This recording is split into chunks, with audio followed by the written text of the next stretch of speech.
panibago na naman tayong bubuksan. Pero bago natin buksan, please don't forget to like, share, and subscribe. Tara, buksan na natin. So, meron tayong binili sa Shopee. Buksan na natin. So, after ng bubble wrap, meron siyang box. Nakikita niyo naman din yung kalaki ng ating box. So, tingin ko yung box niya hindi talaga para sa kanya. So, wala na tayong dapat tignan dito. Buksan na lang natin. Hinihila na lang ata.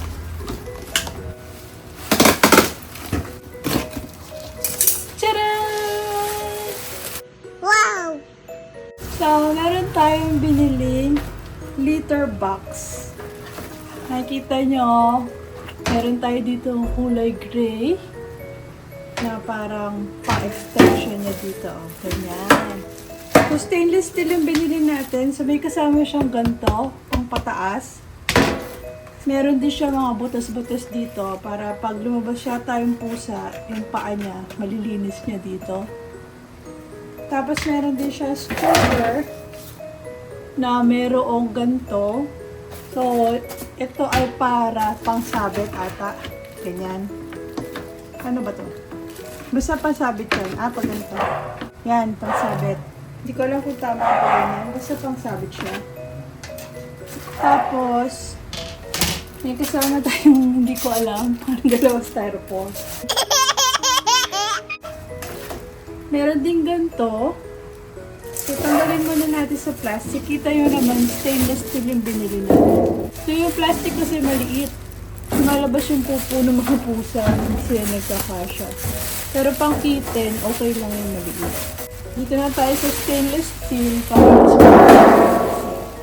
pwede rin itong gawing lababo.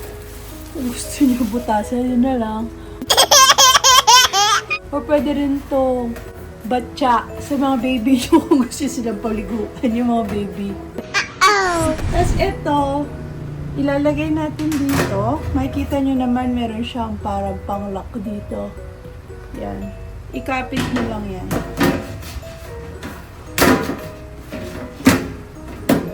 Yan, nakalock na siya. Tingnan natin sa kabila kung meron. Sa kabilaan siya. Yan o. Ganun nyo lang. Yan, nakalock na siya. Nasama na yung pinaka-stainless yung pinaka-box na. Tapos, ito, ikabit na rin natin dito ata ito. Yan. So, para maganda-ganda lang siguro ang kanya itsura. So, may orange siya na pangpakulay ng ating litter box. Tapos, ito, yung scooper. Inisip ko pa kung saan siya dapat ilagay.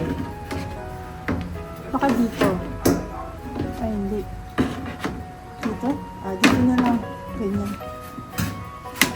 Bahala na. Scooper lang naman yan. So, ayan. Yan na siya. So, kita niyo. Ang ganda naman, di ba? So, yung size na binili natin ay 2XL. Ang size niya ay hindi siya 2XL, sorry. Yung susunod dun sa 2XL. Para yung XL ata to. Ang kanyang size ay 57. Ito. Yan. Tapos itong ganito niya ay 80. Yun ang binili natin. Kasi yung pinakamalaki, 60 yung ganito eh. Tapos 92 yung haba. So ito ay 57 by 81. Siguro naman hindi na miss yung pag-shoot nila ng mga pupo nila dito. Kasi may ganito rin eh, mataas din siya. So, ito nabili natin sa Shopee to ng worth 822 pesos. Maganda siya, stainless siya na medyo makapal-kapal. Wala, may makikita tayong onting dents dito. Ayan, meron yan dyan. Tsaka dito. Siguro sa delivery na lang din yan. Kasi medyo mahirap din to i-deliver. Iiwasan. So, i-share ko na lang yung link nito dito sa YouTube or sa description box. Para just in case gusto nyo rin bumili, hindi na kayo mahirapan maghanap.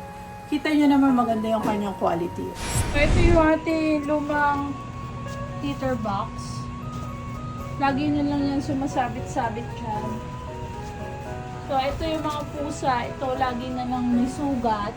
Maintindihan kung bakit. Ito yung mama cat. Tapos, ayun yung dalawa niyang anak. Tapos, may dalawa pa tayo dito.